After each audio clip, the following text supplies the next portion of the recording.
Thank you for taking the time to serve as judge for this Enactus competition.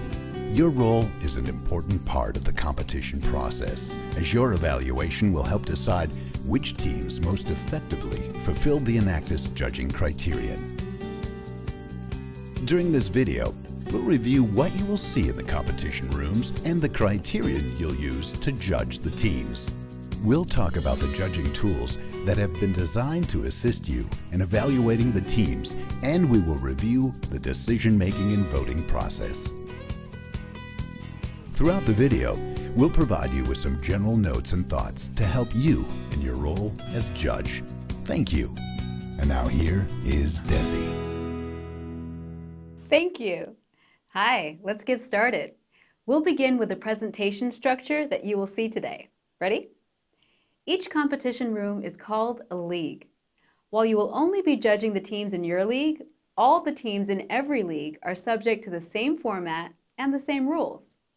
Each team has a maximum presentation time of 25 minutes, including an annual report, a live audiovisual presentation, and a question and answer period.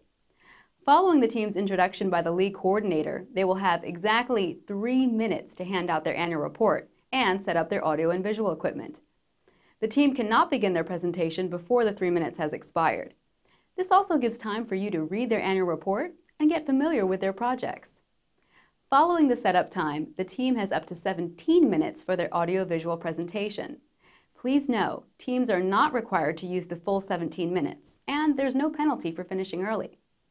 When the presentation has concluded, there will be a 5-minute question and answer period, and that's when you will have an opportunity to ask brief questions of the team.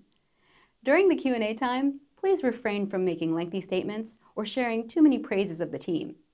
Time is limited, and other judges may have questions, so please focus your remarks on asking concise or clarifying questions directly related to the team and its activities.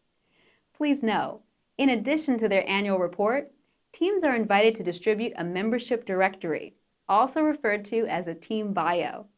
However, they are not allowed to distribute any other materials to the judges. If a team chooses to display materials during their presentation, the judges are asked not to touch or keep the displayed materials. If you have questions about the presentation structure, please feel free to speak to the league coordinator or an Enactus staff member during the break.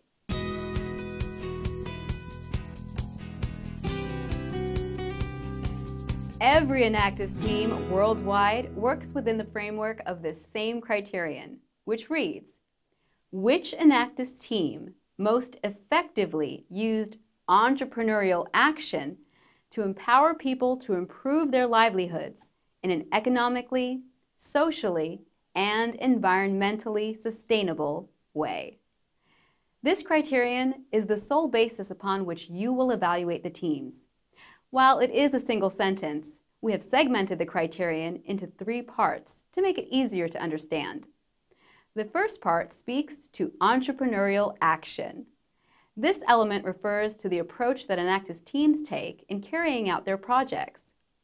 Enactus defines entrepreneurial action as taking the opportunity to use sustainable business and sound economic practices to develop innovative business models based on risk, commitment, and a willingness to follow through.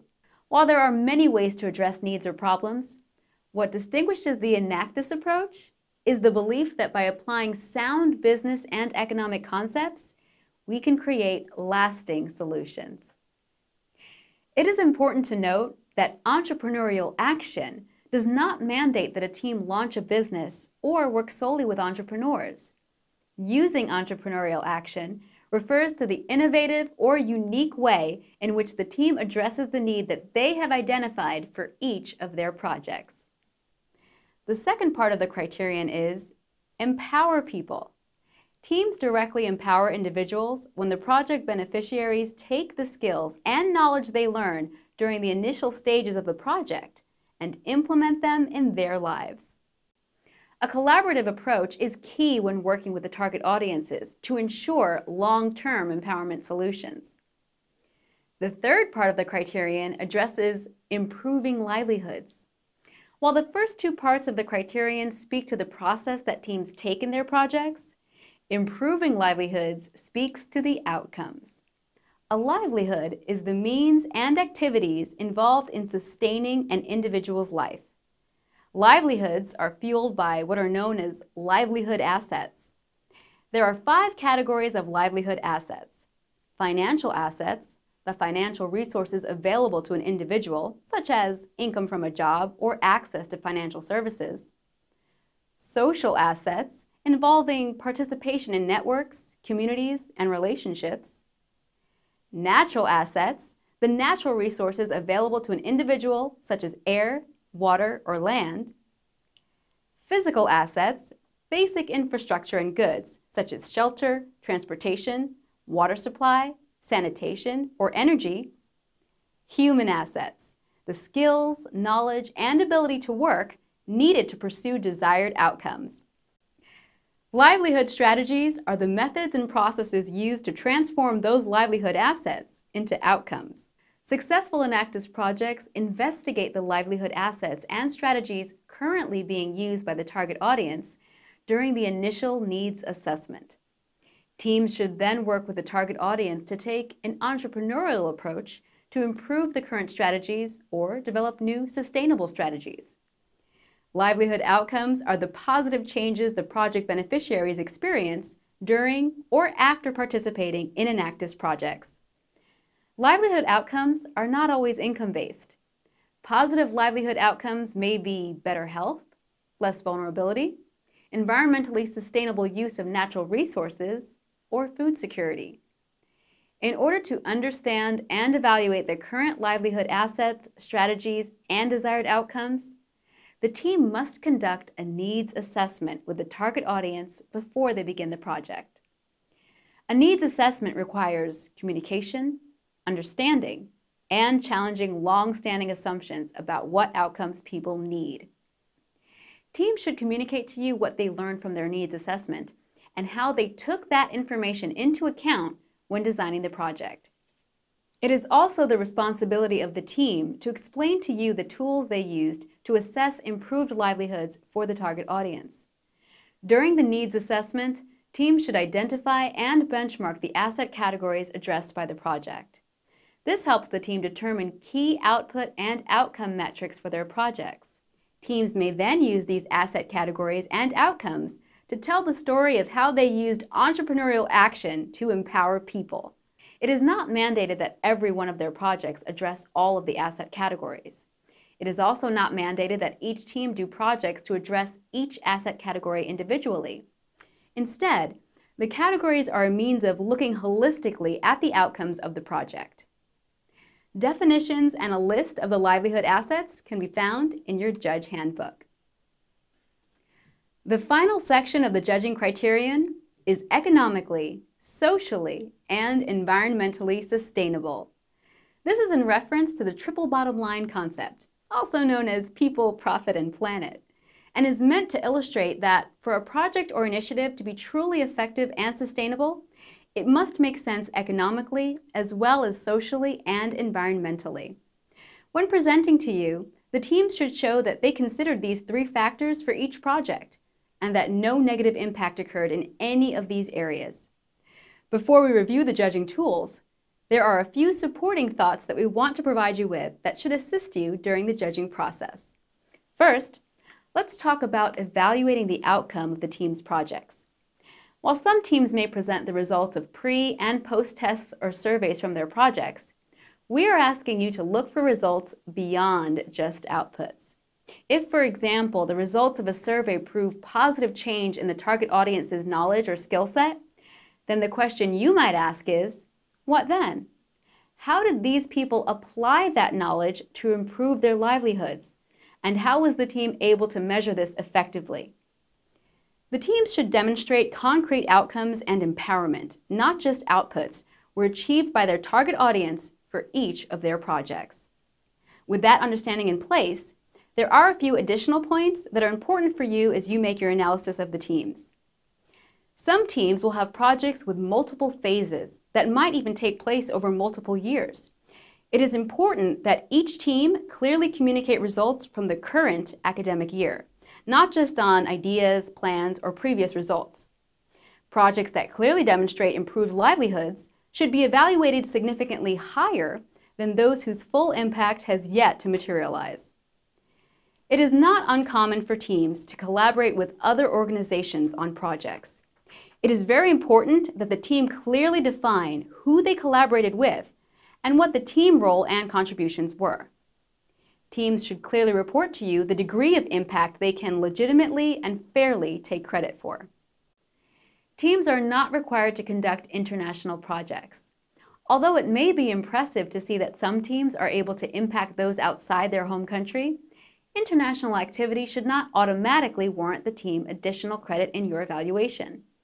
Your focus should always be on the relevance, depth, and meaningful impact of the project, regardless of it being international or in the team's home country. And finally, we strongly encourage you to seek clarification during the question and answer section if you feel any aspects of the team's projects, partnerships, and/or outcomes are not clearly defined in their annual report or live presentation.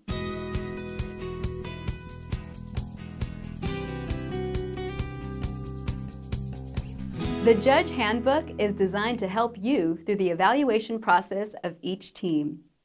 Within the document, you will find information on the competition process, the Enactus judging criterion and definitions, individual team evaluation forms, and a cumulative evaluation form. Let's focus in depth on the individual team evaluation and cumulative evaluation forms that you will use in your evaluation and scoring of the teams. The individual team evaluation form is separated into 3 sections: seeing opportunity, taking action, and enabling progress. For each section and the elements within them, the form provides a scale for you to evaluate the success of the team in achieving the particular item. For example, for the first section, seeing opportunity. Under this section, you will rate the team on their effectiveness in conducting a thorough needs assessment with the target audience. Using the scale of insufficient to excellent, you will evaluate how you felt the team addressed this through their annual report and/or live presentation. As you will see, the form provides you space to give the team valuable insights or suggestions related to their projects and activities. There is also an optional section where you may give constructive feedback on the team's ability to communicate results through their annual report and audiovisual presentation. We strongly encourage you to provide as much feedback as possible through these individual team evaluation forms. Okay, let's take a look at the cumulative evaluation form. Before the first team presents in your league, please take a few minutes to write in the names of each of the teams at the top of this form in the order that they will present. Also at the top of the form is an overall assessment legend, which you will use as a basis for final marks and rankings. After each team presents, you will look at what you recorded on the individual team evaluation form for each item and give the team an appropriate mark on the cumulative evaluation form. For example, for Team ABC, if your assessment of conducting a thorough needs assessment with a target audience was that the team did excellent, then you would enter an E in the relevant box for Team ABC. The cumulative evaluation form, which we just reviewed, will serve as your guide to ranking the teams at the conclusion of the competition day. After the final presentation, you'll finish completing the form and then use this information to give each team a ranking, with 1 being your first choice. It is essential that each team receive a different ranking as no ties are allowed. Once all judges have completed their cumulative evaluation forms and ranked the teams, your league coordinator or a member of the Enactus staff will guide you through the final stage of the voting process to pick an overall winner from your league. It is very important that judges, league coordinators, and Enactus staff members not engage in conversation about the results before or during the voting process. The ranking of teams is an individual decision made by each judge. Please note that the results from the league must remain confidential until they are announced at the awards ceremony.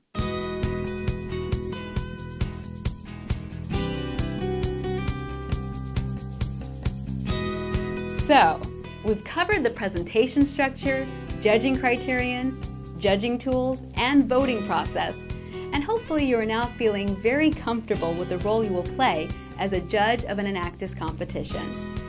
Just one final thought for you as you prepare to serve as a judge. You'll most certainly see some teams today with very sophisticated presentations that use the latest in print and electronic technology. While presentation excellence and creativity is encouraged, it is your responsibility as a judge to look past it. And just remember, your sole evaluation as a judge is simply, which Enactus team most effectively used entrepreneurial action to empower people to improve their livelihoods in an economically, socially, and environmentally sustainable way. We're grateful for the time you are taking to serve as a judge. I will turn it back over to the Enactus representative leading this orientation for a few details about the day. So, thanks again. I hope you enjoy your experience.